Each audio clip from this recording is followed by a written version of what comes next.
বৌমা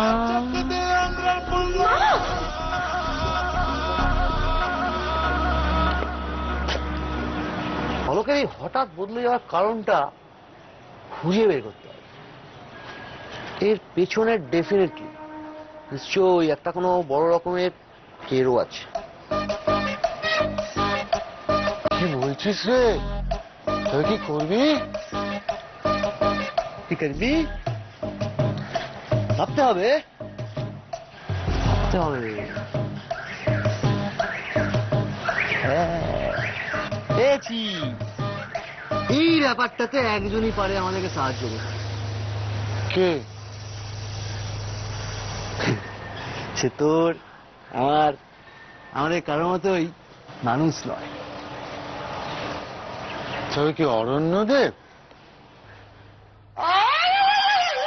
অরণ্যদেব তোর কাছে বাচ্চা রে।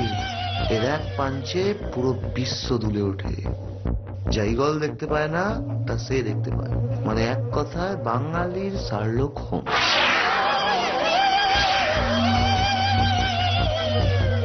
সে যে রাস্তা দিয়ে যায় সেটা ওয়ান ওয়ে।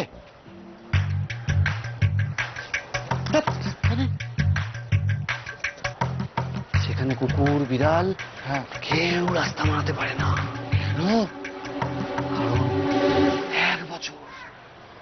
এক বছর কলকাতা কর্পোরেশনে কাজ করেছিল। ও আচ্ছা আচ্ছা।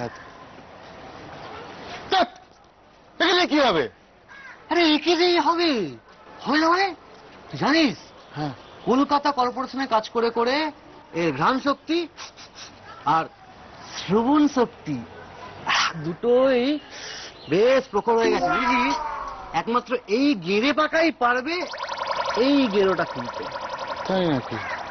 হ্যাঁ, তুই কার কথা বলছিস বলতো?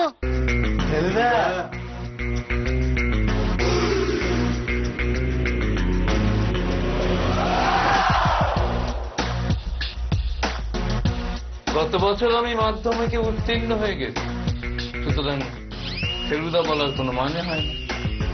আর আমার নামকরণ হয়েছিল জন্মাবার সময় মায়ের কি একটা ফেল করে গিয়েছিল শুনেছিলাম, সেটাও কোন মানে নেই। আমার একটা ভালো নাম আছে।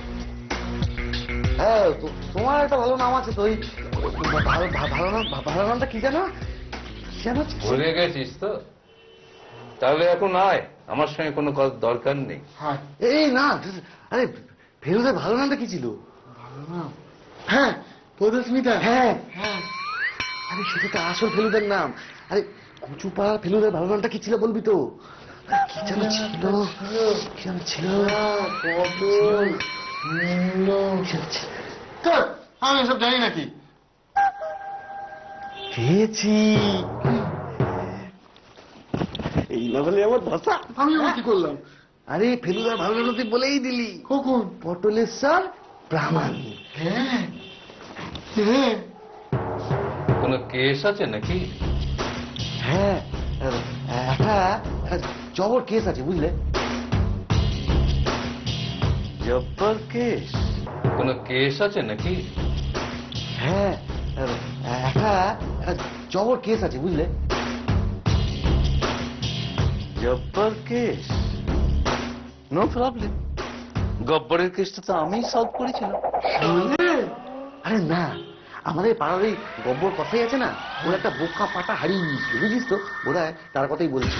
ও তো ধরতে পারলে? হ্যাঁ পারলাম, কিন্তু একমাত্র ওই কেসটাতে আমার আফসোস থেকে গেল। কি? পাঁঠাটা রিটার্ন পেয়েই গব্বর ওটাকে কেটে ফেলল। এক্ষুনি ইসটা বলিস না, আরো আছে। ওইটাই আমার অজান্তে একমাত্র পাপ কাজ নয়, ওর থেকেও বড় পাপ কাজ আমি করে ফেলেছিলাম। সেটা আর কি? সেদিনই আমি মদনের দোকান থেকে একটা মাটন প্যাটিস খেয়েছিলাম। হ্যাঁ, তাতে কি?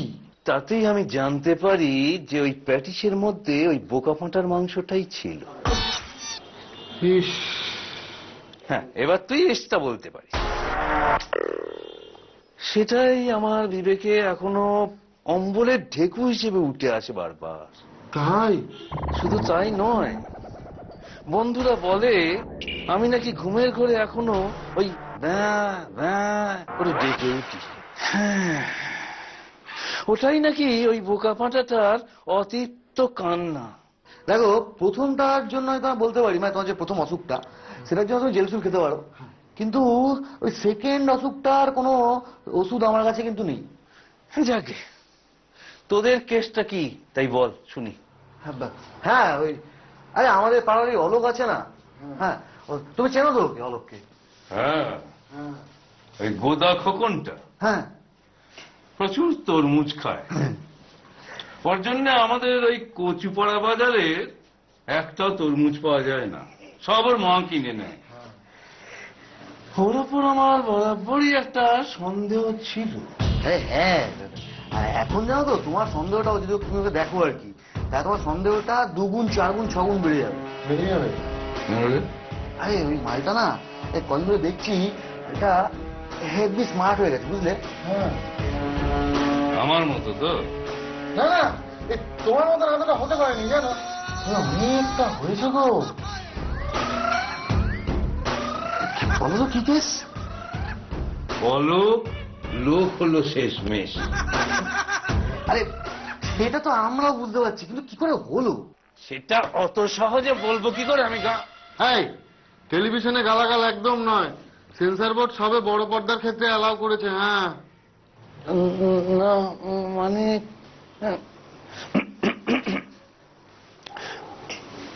না মানে এর এর 2-3 রকমের ব্যাখ্যা হতে পারে। যেমন এক হতে পারে অলোক বুঝতে পেরেছে যে এই তরমুজের পেছনে তার অর্ধেক মাইনের টাকা বেরিয়ে যাচ্ছে, আর সেই কারণে ও তরমুজ কেনা এবং খাওয়া ছেড়ে দিয়েছে। তাই খায় না বললেই চলে।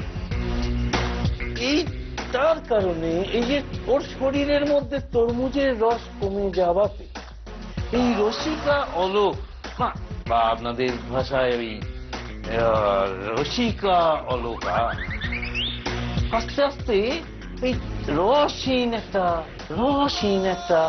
লোক হয়ে গেছে। সে হতেই পারে না। কি করে বুঝলি? আমি বলি ওদের কাজের মেয়েটাকে রোজ ব্যাগ ভর্তি করে মন তরমুজ কিনে নিয়ে যেতে দেখি। তাহলে এই ব্যাখ্যাটা আমরা আপাতত সরিয়ে রাখতে পারি, বাতিল করে দিতে পারি। হ্যাঁ, মানে শার্লক হোমসের ভাষায় ইনভেস্টিগেশন বাই এলিমিনেশন। বললাম না পাশ করে গেছি। না মানে আমি বলছি যে তুমি ইংরেজিতে তো ভালো, মানে এত কিছু জানো, তাও তুমি পাস করতে এত সময় নিলে কেন? হ্যাঁ, গন্ডগোলটা তো সিস্টেমের রে। তুই ছাড়া এটা কেউ বুঝলো না রে। যেমন ধর, পরীক্ষায় প্রশ্ন এসেছিল প্যারিস কোন